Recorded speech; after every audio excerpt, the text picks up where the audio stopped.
Good morning and welcome to our webinar. I'm Kim Logston, Associate Director of Communications at Scripps Gerontology Center. I will be assisting Kathy and Jennifer in the background today. Before we get started, we need to go over a few housekeeping items.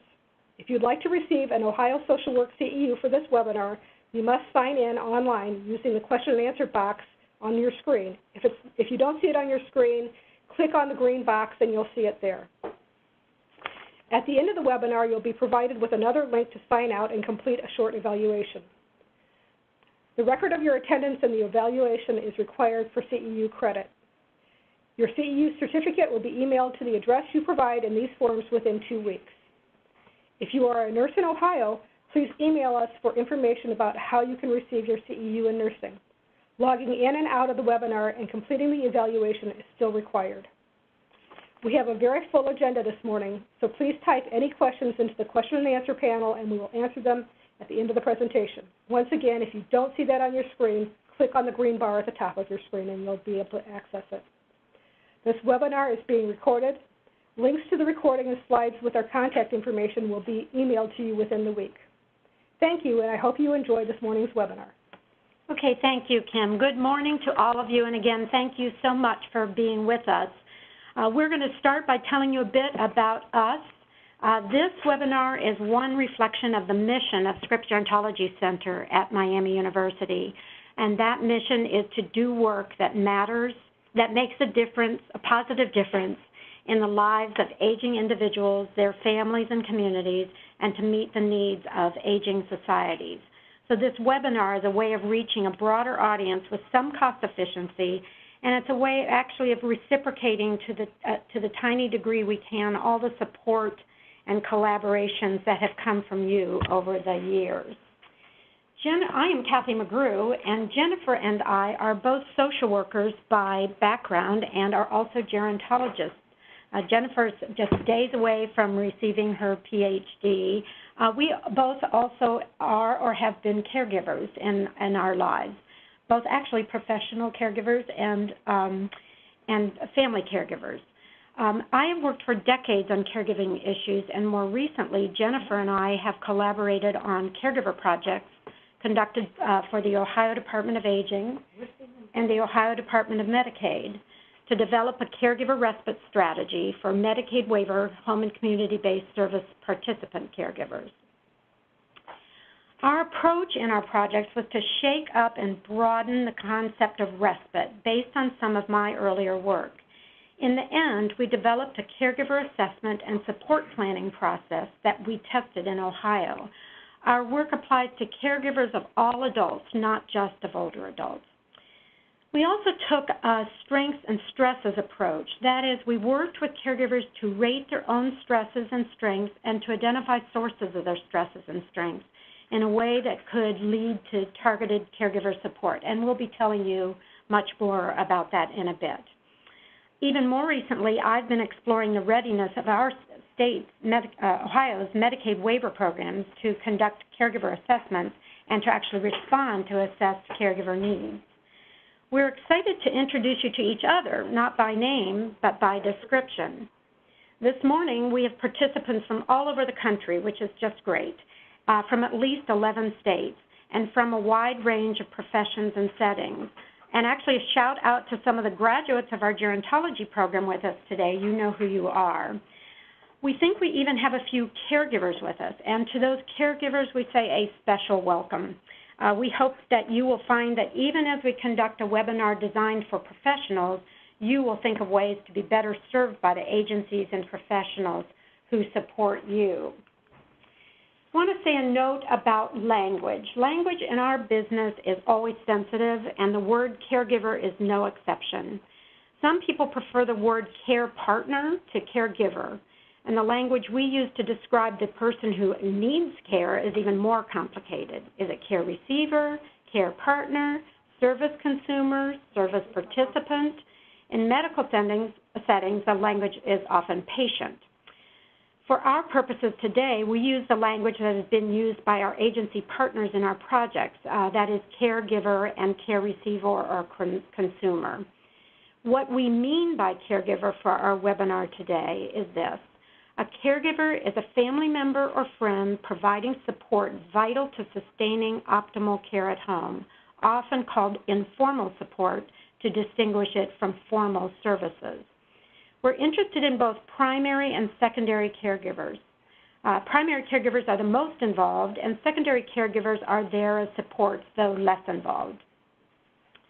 Family caregivers, to include caregiving friends, are important in every setting. Many caregivers remain highly involved in care even after a loved one has moved to a nursing or assisted living facility. That said, our focus today, as you'll see, is on caregivers to adults living in the community, although many of our ideas clearly apply to work with caregivers supporting family and friends in facility-based care. This morning we're going to share what we have learned about supporting caregivers through our years of listening, observing, and collaborating with professionals like you and with caregivers across the state and country. As we present our model for caregiver respite and support, you are likely to recognize ideas you already had, you already shared, and even implemented. We have simply organized many of these ideas, your ideas and experiences, into a 4-level model. We'll share this model with you, and we will conclude with some key questions for moving from ideas to strategies in your work and your organizations. We hope you'll take these questions to your particular settings, organizations, and your work roles and do your creative magic to apply them to your unique experiences. We'll begin with a set of perspectives we learned from all of you. Perspective 1, the great divide is not so great. There's an artificial, structurally entrenched, inefficient, and sometimes even counterproductive dividing line between caregiver support services and care receiver services. No matter how, why, or to whom we think we are delivering services, that is to or for the caregiver or to or for the care receiver, nearly all services are received and experienced by families, not by the program consumer or the care receiver only. In fact, in this way, caregivers are also consumers of a consumer's home and community-based services. The caregiver is part of a family system, yet because attention to caregiver needs came very late in the development of home and community-based services, caregiver support services became an add-on, if you will, and were funded and delivered as such. Sometimes the add-on has simply been an increase in services to the care receiver as a program consumer. Perspective 2, what gets packaged is not necessarily what gets received. Respite always involves the care receiver, and care receiver services always affect the caregiver. Both affect the family's capacity to sustain care at home. At the very least, the amount and type of care receiver services affect how much and what type of respite a caregiver needs. For example, we are continually struck by our findings that home-delivered meals delivered to care receivers were experienced by many of the caregivers as a valued respite. They may allow time off and away, these meals may allow time off and away, or at the very least they may free up how actual designated respite hours are used meaningfully by caregivers.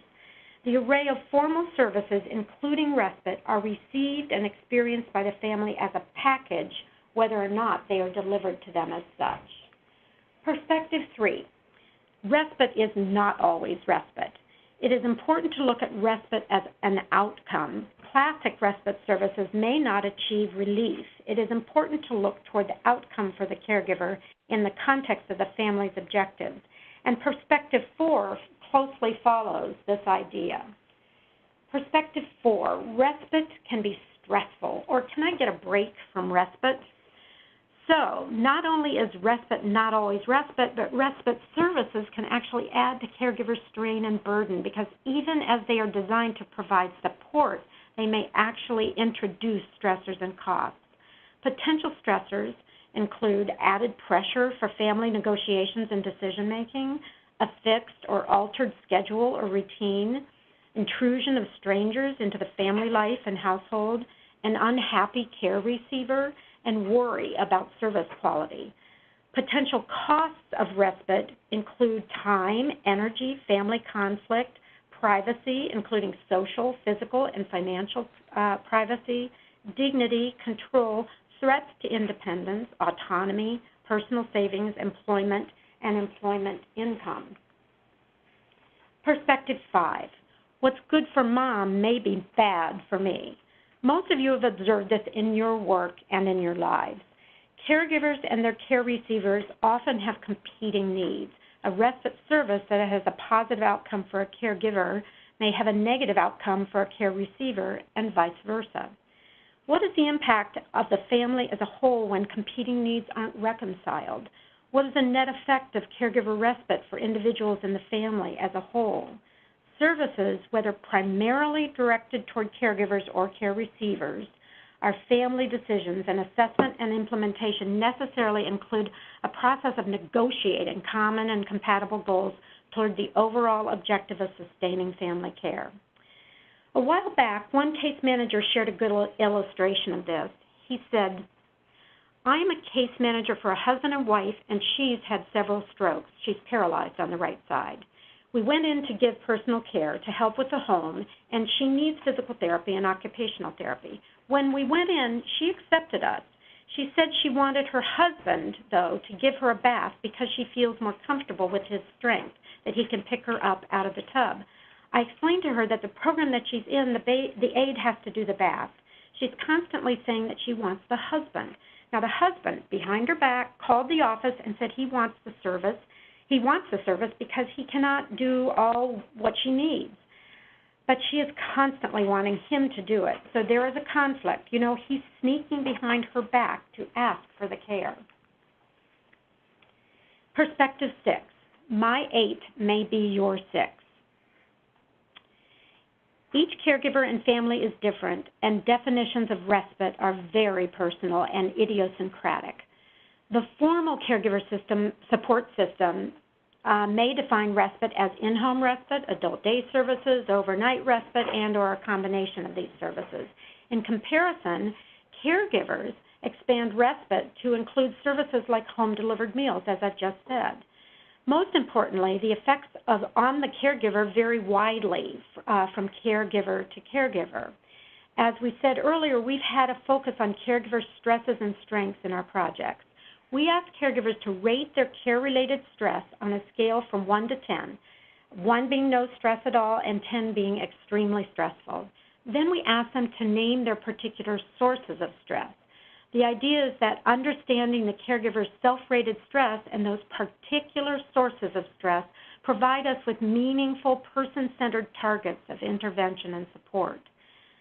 We also ask the caregivers to self-rate the strengths they bring to the care arrangement on the same scale, 1 being no strengths at all and 10 being full of strengths, and then ask them to name their particular strengths. Examples of strengths you might imagine are patience, a sense of humor, or knowledge about the individual's illness or condition, and particular caregiving skills. There is no objective way of getting to the idiosyncratic experiences of caregivers when it comes to their stresses and strengths. They simply have to tell us about their own experience from their own perspective. And one caregiver's 8 may be another caregiver's 3. In one of our projects, as an example, the caregiver of her 40-year-old daughter with brittle bone disease was one of 2 people in that daughter's life who could care for her without breaking her bones. In fact, the daughter could break her own bones by simply shifting in her bed while sleeping. The daughter had had over 200 broken bones and needed constant care. When her caregiver, her mother, was asked to rate her caregiving stress, she rated herself a 3. And she rated her strengths a 10. It was actually tempting to ask her if she was sure. Another caregiver with far fewer care demands might rate her own stress a 9 or 10. There is simply no objective comparison. What matters is that we understand each caregiver's particular situation and her particular reaction to it in a way that we can most effectively support her. Perspective 7. What's perfect today may not fit tomorrow. Services are experienced in stages, and need for respite is a moving target. Also, importantly, changes in care receiver and or caregiver health status, in family dynamics or resources, and in the Cumulative effects of family care create changes in respite needs. Services may actually lag behind changing respite needs. So, with these perspectives in mind, we're going to share our 4-level respite strategy for caregiver support. The goal of our respite strategy is to keep care at home as long as possible and appropriate while maintaining optimal health and quality of life of both caregivers and care receivers, while containing family and public costs. That's a goal shared by all. We call this optimal care at home. And by the way, when I say as long as possible and appropriate, we need to emphasize the appropriate. We all know that as long as possible may not be appropriate for either the caregiver or the care receiver. The 4 levels of our respite strategy, each of which we'll describe later with examples, are proactive support, respite, true respite, and true respite plus. And now we'll talk about the levels one by one. Now I'm going to provide the play-by-play, and Jennifer's going to provide the color, if you will, with her examples. The first level, proactive support, includes interventions that preempt, delay, or reduce the need of formal respite at all. These interventions may reduce stress and build strength. A key issue in even beginning this work is caregiver affirmation through structured paying attention. Here's what we mean by structured paying attention. We are persuaded that even in the absence of any other intervention, a case management practice that literally turns toward caregivers and pays attention to them can have a powerful impact. In fact, our findings suggest that the process of assessment is experienced as support in and of itself. In one of our projects, interviewed caregivers indicated that it was the first time they had been asked so directly what they needed and how they were doing. For some, the effect of this was very powerful. And it wasn't just caregivers.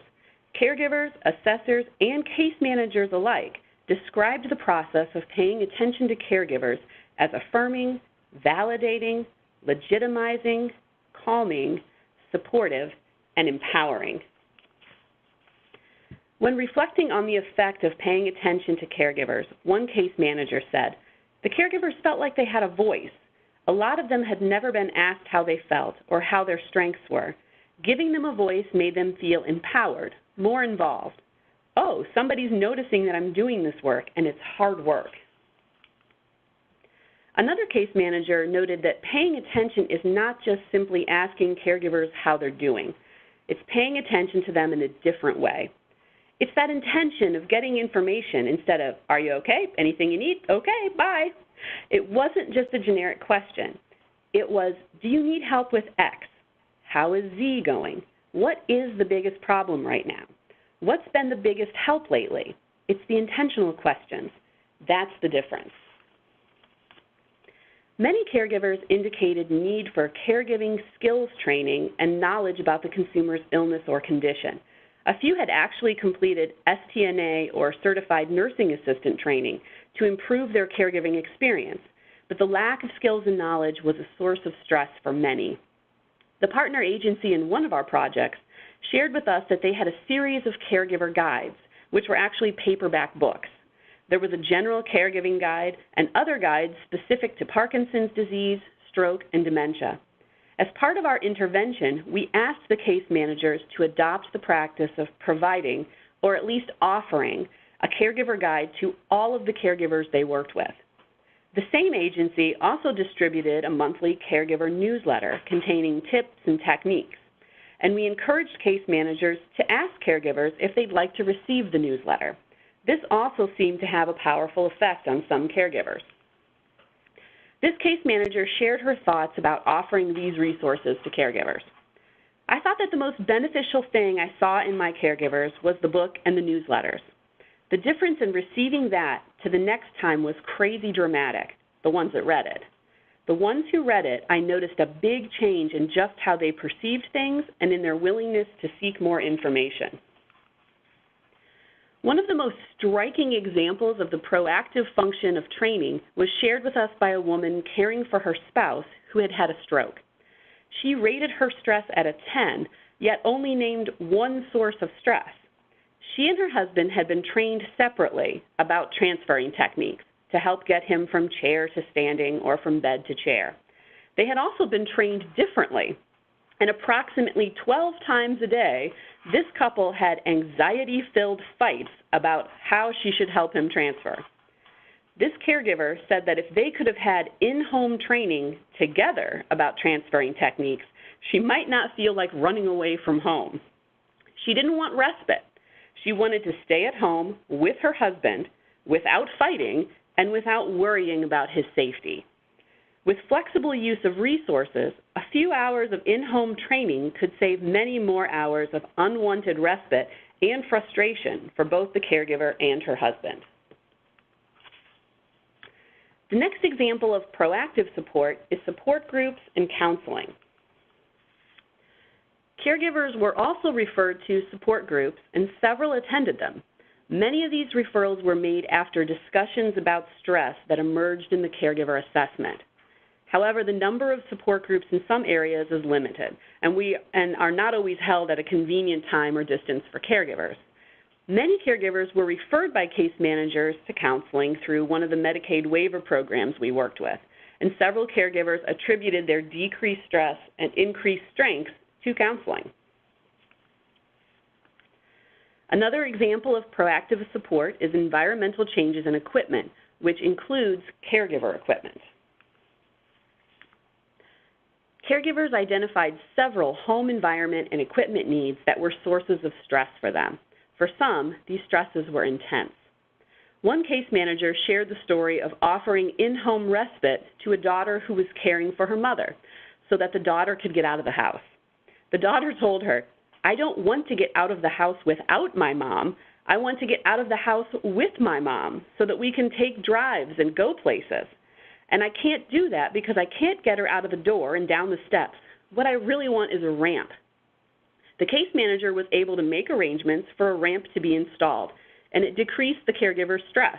In fact, she said, "Now that I have that ramp, my stress has gone down 2 points."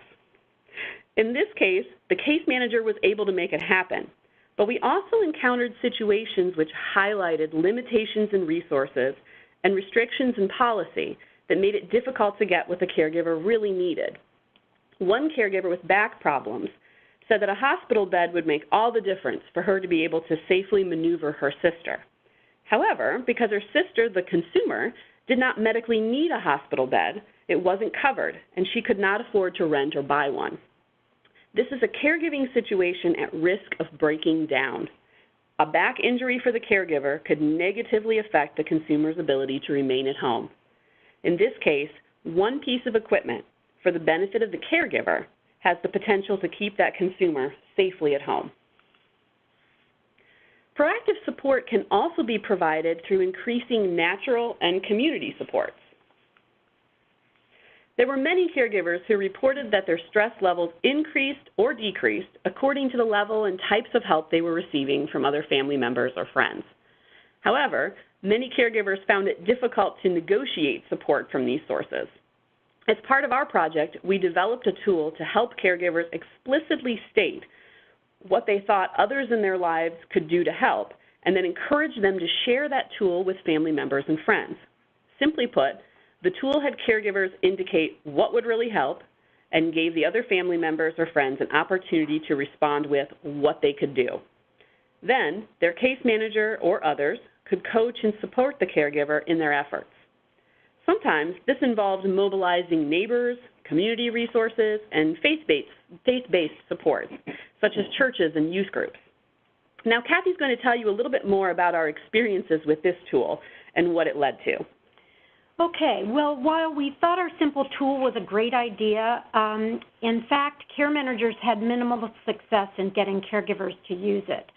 The fact is, caregivers with care managers were already involved in the formal service system, and they were involved in that formal service system precisely because they had already exhausted the possibilities for getting help from others. In fact, one caregiver said, "Honey, I couldn't get Jesus to help me." Well, we didn't want to give up on this idea, and so, insert shameless plug here, with funding from the Retirement Research Foundation out of Chicago, we are working to develop a family communication and care coordination toolkit for aging parents and their adult children. It's called Our Family, Our Way.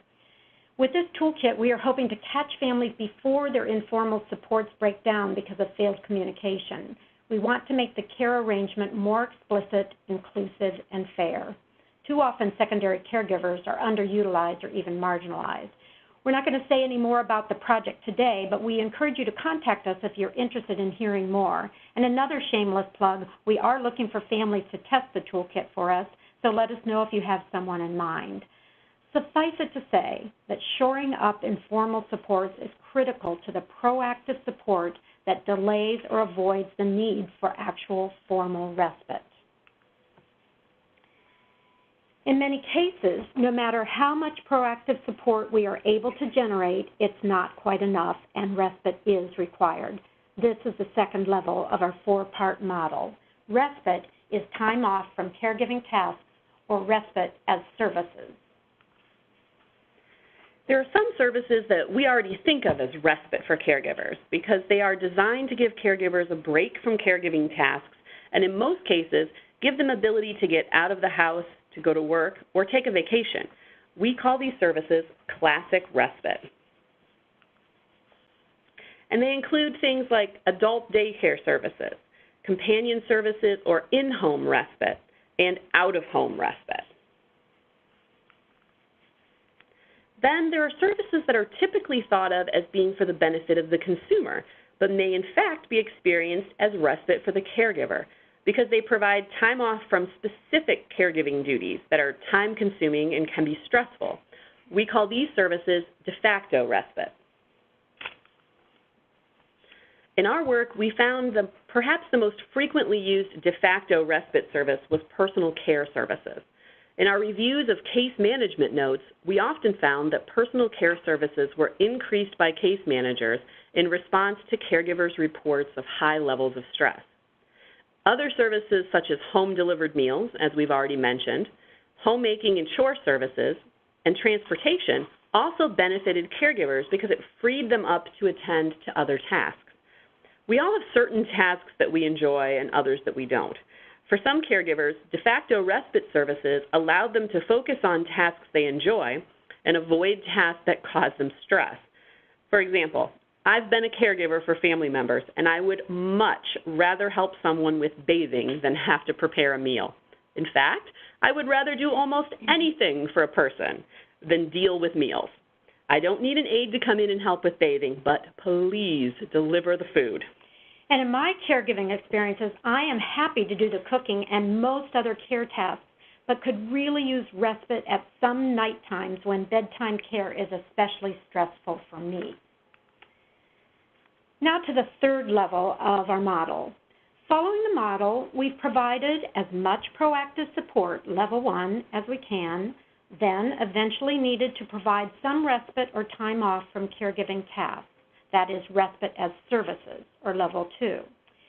As we said earlier, however, services are not always helpful and in fact can impose stresses themselves. Level 3 is true respite, or time off that actually reduces stress and or builds strength. Respite not as just services, but as outcomes. There are some hallmarks of true respite. If we want to provide true respite, we have to understand that caregivers are a diverse group and that care situations are also diverse. This requires us to acknowledge that caregiver needs are unique. This is how we figure out the right service that will really reduce stress for the caregiver or build their strengths. One of the participating caregivers reported that her greatest source of stress was clutter in her home. She used a wheelchair herself, and she was finding it difficult to get around in her home. At the same time, she found it difficult to clear the clutter. She indicated that some very specific short-term help to deal with this task would ultimately help her navigate the spaces in which she was providing care. Such a service would be the right service.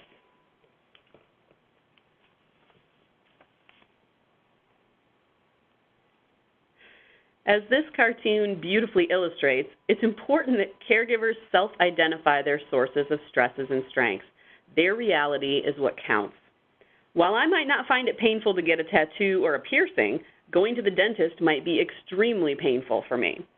Or I might not find it stressful to help someone with dressing and undressing, but answering the same questions over and over again throughout the day might put me over the edge. It is only through targeting and accommodating the caregiver's self-identified sources of stress and strengths that the next hallmark can be achieved. Service benefits must outweigh costs. Whether they are the right services or not, when services are not provided at the right time, in the right way, and by the right people, not only is true respite not achieved, but stress may actually increase. As Kathy discussed just a moment ago, services intended to help and support can actually be experienced as another source of stress. This caregiver clearly demonstrated that just because you have help, it doesn't mean that it's helpful. We had aides coming in for a while, but I don't know. It just got too stressful with them coming in because you never know what time they were coming, who was coming, or what they were going to do. Most of the time, they didn't do what they were supposed to do, so I said I would go back to doing the best I can myself. They don't have any actual training for the job. They didn't wear gloves like they were supposed to, and some of them would get rude. When we got a good aide, they either quit or they took them out and gave us somebody else. There was no sense in having them and putting the stress on us. Here, a case manager talks about understanding the unique needs of a caregiver. You find that picking up the grandkids from school is what they feel is their stress. So maybe I need to ask the aide to be there between 1 and 4 instead of in the morning. So even though they are identifying a stress that's outside of the client, maybe there is some way that I can change where services are to better support both things, the caregiver stressor and the client at the same time. We know that a caregiver has experienced true respite when they tell us that they experienced a decrease in stress or an increase in strength and can point to a specific intervention that made the difference. One case manager arranged block scheduling for a caregiver whose stress was related to needing personal care services as respite on one day for longer hours, as opposed to 3 days for a couple of hours each day. The caregiver attributed her decrease in stress to this block scheduling. Another example of this is the caregiver whose stress decreased from a 7 to a 3. She told us, "My stress has gone down because the aide is here to help. It's easier when someone helps share the load." This caregiver also specifically attributed her decrease in stress to services put in place by her case manager. "My stress has gone down with the aides being there. I was going there every day to take care of her until the aides were put in place and we finally got them right. And we finally got the meals coming because I was going there every day and fixing meals for her. Yeah, that has reduced my stress, and the aides have reduced my stress." This is a good place to tell you the story of Karen and Arla. Karen, the caregiver, was a participant in one of our earlier projects. It's a story about true respite. These are Karen's words. "I was only 26 years old when I first started taking care of my mom, and to be quite honest, I didn't have my life together yet, and it was really tough. I'm the youngest out of 9 kids, and I knew my mom would not do well in a nursing home setting. She would just decline, and so I decided to bring her home, and she did get better, but as the years went on, the less help from my siblings I got, and it's like I had to put everything on hold. My life, my son suffered. When he got old enough, he had to help take care of her. I didn't have anybody, and I had to put my school off. I had to drop down to part-time. I lived like a pauper forever because I just didn't know how to access any of these services. It got to a point when my mom was almost comatose. She'd just sit all day. She wouldn't even watch TV. TV would just watch her. I was so busy, I couldn't get out and do things, help her and get out and go places and do, we would go places, but, certain things I just couldn't. It had got to a point where I just couldn't give her care. I was exhausted. I was tired. I was stressed out. I was almost about to lose my mind, actually. I just found out about adult day services about 8 months ago, and it has been a tremendous load off. In the beginning, Mother didn't want to go. I had to beg her and beg her and beg her to get out of that bed to go. It would take me forever to get her out of that bed, and then when she heard the doorbell, they were coming to pick her up, and she opened the door, "Oh, hi, baby," and she'd be just as nice and peachy, and I'm sitting here with tears running all the way down my face, and they didn't understand what's going on. But she loves it now. She really loves it. Adult Day Services has helped her because I did not want to put her there because I felt the guilt. I was so guilt-ridden. I just could not do it, and I knew it got to a point that she wasn't even getting the care that she deserved anymore because I couldn't give it to her. But I still could not make the decision, and then I had the family, "No, you don't want to put her." But then we wouldn't help. They wouldn't help. My family wouldn't help, And so this was like a godsend. For me, Adult Day Service was the greatest thing because I had come to realize that I wasn't taking care of myself. If I can't take care of me, I can't take care of her. And that was the bottom line. And it was an alternative to going to the nursing home. At Adult Day Service, if they have a little time, they bake cookies. Sometimes I don't even have the patience to do that with her. I'm serious, it's taken all day to just get her up. No, I don't want to bake cookies. I just want to lie here, Mom. Just leave me alone. It's sad to say, but I get aggravated a lot, and I can't care for her in those ways. I just finished my first year in college, so it's helped me to do a lot, and that's the break that I needed. I knew she was getting taken care of, and I could go and do the things that I needed to do, and that's what I needed. So, now we've come to the fourth and final level of our model, True Respite Plus. True Respite Plus is simply a comprehensive strategy for sustaining optimal care at home by providing true respite while maintaining that ongoing proactive support. It is a combination of all our best efforts. So what are the requirements to achieve True Respite Plus? A caregiver support plan or respite strategy is necessarily based on a comprehensive assessment. Such an assessment takes time, and in the world of long-term services and supports, as we've heard over and over again, time is a precious commodity. However, our work showed us that taking the time to conduct such an assessment can help us truly get to the heart of what the caregiver needs and tailor services accordingly. Then, when paying attention to the caregiver becomes part of what we do, it becomes easier and ultimately saves time down the road. We found the simple 1 to 10 rating scale to be an easy and accessible way for caregivers to begin to communicate what they really needed on an ongoing basis. If I'm your case manager or caregiver support specialist, and at every interaction I'm asking you to rate your stress, when there's a change in your ratings, it opens the door for me to ask you why. Last time you said your stress was a 5, and today it's a 10. What happened to make that number change? That simple conversation can get to the heart of the matter quickly, and I can try to tailor interventions where they will have the most effect. And that conversation can happen with the caregiver no matter what setting you encounter them, even over the phone. The next requirement is caregiver-inclusive and family-centered care planning and service planning.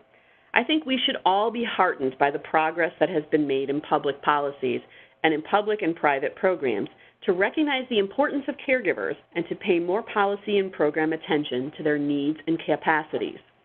While we have a long way to go, caregivers are slowly getting their due. One especially heartening movement is toward more caregiver-inclusive or family-centered planning, and we urge you to read a relatively recent article by Lynn Fritz-Feinberg outlining the report of the Federal Commission on Long-Term Care. This article provides more detail on the progress that has been made to at least argue for more caregiver-inclusive and family-centered care planning and service planning. Another requirement for True Respite Plus is flexible access to and use of resources. In our work, we observed assessors and case managers working creatively within the structures of their programs and policy constraints to provide services and support in response to caregiver-identified needs. For example, taking all of the allotted personal care hours for 1 week and using them on a weekend so the caregiver could get away for a family wedding. Or the case manager who was working with a caregiver whose father was urinating all around her house. She was near her breaking point. The case manager ordered a personal fall alarm for him. He wasn't a fall risk, but the alarm alerted the caregiver when he was up and moving so she could intercept and assist him before the next accident. I'm sure many of you are thinking of your own examples of how you've been creative in the use of resources. This creativity and flexibility is something we've already described as important, but in fact, it is one of the greatest challenges we've observed in our work. We've seen you hit policy walls, time walls, and resource walls. This case manager expressed her frustration over trying to help a caregiver whose clothes dryer broke and needed to be replaced. My biggest obstacles were not being able to provide pieces of equipment that were needed. I couldn't buy a $300 dryer to dry all the incontinent products. We had to wait for our agency's special funds, and then in the meantime, she had a mental breakdown and he had to go to the nursing home because she was done. One case manager expressed it this way: what is it like for them to put their needs out there and not be able to respond? The caregiver is saying, you're listening and asking what I need, but you're not giving me what I need. I felt very limited in terms of options. So here we have our 4 levels together in one slide. We hope the examples that we shared with you give you some sense of what is possible and where we still have some work left to do. As we've said, this model is simply a way to organize the possibilities for supporting caregivers through an expanded and person-centered idea of respite and support. Now, what can we do with this model? The challenge is to take these ideas and translate them into strategy, not to be the little engine that coulda, woulda, shoulda, who said, I knew I could, so why didn't I? If you or your organization have been thinking about or working on better ways to support caregivers, we have turned the model into a working framework of strategic questions that you can use in your work. As we said at the beginning, we hope you'll take this set of questions to your particular settings, organizations, and your work roles and creatively apply them to your unique programs and interventions. To achieve proactive support, thus reducing the need for respite at all, we urge you in your planning to ask, what are some approaches we can take to pay more structured attention to caregivers? How can we improve access to education and training, to support groups and counseling? Also at the level of proactive support, what are mechanisms we can use to access caregiver-supportive environmental changes and equipment? How can we work to increase the natural and community supports available to primary caregivers? How can we engage secondary caregivers in the work we do? At the respite as services level, which services can we access to provide time off, whether classic or de facto respite, as needed by caregivers? Which of these are harder and which of these are easier to access? And where does this call for our creativity and our advocacy? At the true respite level, or respite as outcome or relief, what can we do to assure that we are providing the particular services needed by particular caregivers in their particular situations? That is, the right services based on strengths and stresses. And how will we assess whether the service benefits outweigh costs? That is, through the right time, the right way, and the right people. And finally, as we work toward a comprehensive strategy or true respite plus, how do we sustain both proactive supports and effective respite services in our ongoing work with caregivers? Do we have a comprehensive, caregiver-inclusive, family-centered assessment in place for ongoing implementation? Do we have a way to achieve sustained caregiver support, that is education and training, support groups and counseling, and increased informal support? And finally, how can we create more flexible access to and use of resources to support caregivers through a care plan and service plan?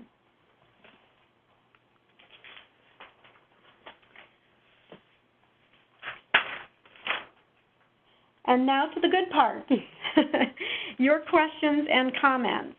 As Kim said, you may need to click on the green bar at the top of your computer screen and then click on the Q&A icon. Do we have some questions? Okay.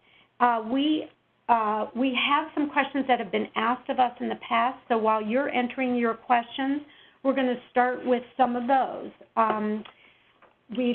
We've presented these ideas before in different ways, and some questions seem to come up frequently, and we also anticipated some of yours. Meanwhile, do feel free to ask your questions in the chat area or by going to the green bar at the top of your screen.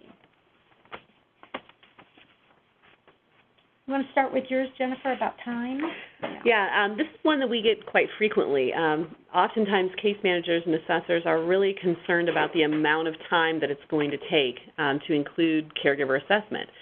We often hear sometimes, initial assessments for some service programs are taking already 2 to 3 hours to conduct, and then we're adding additional caregiver questions into that. And there's a lot of concerns about how are we going to do all of this. One of the things that we've explored is making some parts of caregiver assessment actually a self-assessment and sending them to caregivers in advance or leaving them at assessment to complete, so the caregiver has the opportunity to complete some questions in advance, and then when the case manager gets involved, they would start going over these and reviewing what the caregivers filled out. We found this was important also in terms of privacy for caregivers. There were some caregivers who were concerned about sharing their stresses and strengths in front of the person that they're caring for, and they were worried that it might cause problems. Many of the times we found that caregivers were very open about talking about these things in front of their care receivers, the people that they were caring for, but sometimes there were concerns about that and they didn't want to hurt anyone's feelings. So a self-assessment or something that they can fill out on their own and think about a little bit seemed like it might be helpful. Also, caregivers aren't used to being asked these questions. So when you first ask the question, they may not be able to come up with anything the very first time you're asking them. But after they have time to think about it a little bit, they may have some opportunity. So it looks like we have a question here. Yeah, we have a few of them, I guess. And one of those, and thank you, says, love this information and particularly the family approach. Can you speak to care recipients that are resistant and or where there is a mental health issue overlaying their aging issues? So that's a really good question. And one of the things that we asked caregivers to sort of identify their capacity to participate in activities of what we call activities of daily caregiving. And we asked them to identify things that limit them in being able to participate in those activities, like physical limitations or emotional limitations or maybe time or distance. And one of the partner agencies we were working with said, well, what about when the care recipient resists and will not allow the caregiver to do certain things and will not allow the agencies to be involved, for example, in respite services? Well, I think it's a really great question, especially with the mental health issues. This is why we have licensed people doing the work that they do with these families, for example, social workers and nurses, because we rely on your clinical skills to deal with some of those really sometimes very complicated mental health issues. We did find sometimes when we did our caregiver assessments, particularly with the younger population, that when we did the assessments with the caregivers, the care receiver was sitting right there in the process, and we worried about that. Should these caregivers be talking about what it is that is difficult for them right in front of the caregiver? Do they need some privacy to do this? And many times the care receiver really gained a lot from listening to the caregiver talk about these things. Obviously, this has to be delicately handled, particularly in the situation of mental health issues. Jennifer looks like you want to add something to that? No, I was just thinking, sometimes there are portions of this that we may not be able to quickly change for the caregiver. And certainly someone who is having difficulty accepting help might be something that can't be changed right away. This type of approach allows us then to also say to the caregiver, okay, if we can't change that right now, can we change something else about your situation that would take some of the stress away? either free you up to deal with these situations where it takes a long time to perform care because there's some resistance to that? Is there something else we can do to help you? And I think this approach leaves it very open-ended to have those conversations with caregivers. Okay, we have, please elaborate on how this approach may be incorporated into Medicaid LTSS. I love this question, in Ohio. Does this involve regulatory changes, et cetera? I'm going to just tell you my thing about the managed care approaches in Ohio for long-term services and supports. We know we're all moving to a managed care world. And, you know, theoretically, managed care represents, the whole idea of it is that it represents some flexibility in how we use resources. Now, we know that Medicaid has certain requirements of managed care organizations. They must provide certain services. But they are provided a cap. The managed care organizations are provided a cap or a fixed amount per capita in their membership, and so they can do this kind of creative, flexible use of resources in a way that supports both caregiver and care receiver. Does it involve, all of this does, I think, clearly always involves some regulatory changes, so we're more flexible and family-centered in our regulatory approaches. So that bed that the caregiver needed would be seen as something needed by that family to keep care at home. And so I think it's really important to think about not just sort of expanding and making more flexible the rules and the laws, and we do need to do some advocacy there, but really looking to managed care organizations to take advantage of the flexibility they have in spending their resources sensitively according to identified needs. Okay, now Jennifer has a different take on the question. You want to? I think possibly the question may also be, are you asking whether they're going to be incorporating caregiver assessment into Medicaid long-term services and supports, and that's possible too. Okay. And there is work being done on that for sure. Yeah, in Ohio specifically, and again, we have people from all over the country here today, but in Ohio, and a lot of states are moving toward a requirement for caregiver assessment for their Medicaid funded services. So we're going to look for other questions here. We have several questions. Comments. Thank you. We're having some very nice comments, so thank you for those. Any thoughts about how caregiver assessments and needs are impacted by a managed care delivery system? You just answered that. Okay, well, we just did answer that. But I will say this. It's incumbent on all of us to help the managed care organizations understand the potential here for investing in caregivers to really sustain care at home. Everybody wants to stay at home, for the most part. Everybody wants to keep that care at home. And if the managed care organizations can be persuaded that investing in those caregivers while they're investing in the members of their managed care organization or the consumers of their services, we can have a real good success here in doing the kinds of things we need to do. And we did have managed care as partners in our home and our home care waiver programs, and we do see that potential through that project. Let's see, we have, okay, somebody says, I take care of my brother. This must be a caregiver. He's a quadriplegic, deals with being a quadriplegic. He's 38 years old, plus my mom, 86 years old, with pulmonary fibrosis. I do get some support from nursing 20 hours a week, but little support with agencies. Communication, which is the key. Key something at best for needs. I think this individual is talking about, this is a caregiver, and we're so happy to hear from you and your voice sort of in this discussion this morning. I think you're just emphasizing that you need more communication and you need more support from agencies. So I thank you for mentioning that, and I hope all the others listening to you take heed here.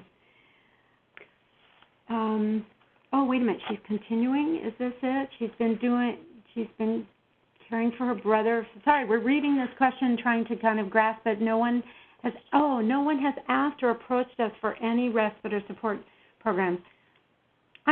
We're sorry to hear that. And we did find that for quite a few caregivers that participated with us, this was one of the first times, as we stated, that they had been asked directly. Oftentimes they might have been there during assessment, and these services should rightfully focus on consumers as well, but it was powerful for them to have the opportunity to be asked. And I think as we keep going forward in this work, more of us will continue to recognize how important it is that those caregivers be included in the conversations, and absolutely. But it was the first time for many folks. Do you have time for We are running short on time now. We'll try to continue answering questions as we can, but in the meantime, anybody who is wanting CEUs, the link has been put into the chat box that you can use to sign out. Okay, so let's just close with this one last question.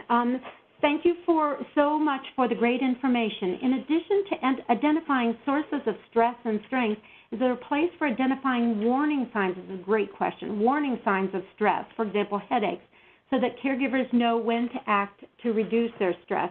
So this is a really good example of proactive support, the level 1 in our model, and providing some of the guides, for example, that we mentioned that one of our partner agencies distributed to all their caregivers and that they found so helpful, did this very thing, helped people identify the warning signs of stress. So again, our caregiver support programs and the work we do in nursing and case management and social work and all our other work, there are a lot of really good resources out there online, but I think that this is a really good example of something for in the level of proactive support. One of the agencies that we worked with, we were in the process of starting to work with them on kind of a resource guide for caregivers in their area.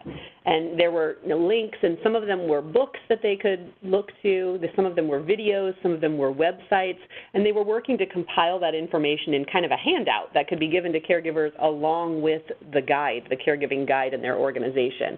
And this is a great opportunity for the professionals within the organization to kind of pool their resources. And sometimes case managers had tricks up their sleeves, or assessors had ideas of resources in the area that not everybody even in that organization or agency knew about.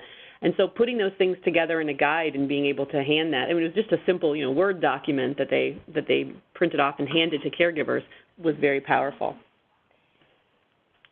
I think that's all the time we have, and we didn't actually get to all the questions. So we thank you so much for being here with us this morning, for all the good work you do and where you do it. Thank you again to the caregivers who showed up for this morning, and we are grateful to you. We appreciate your feedback. Thanks so much. Thank you.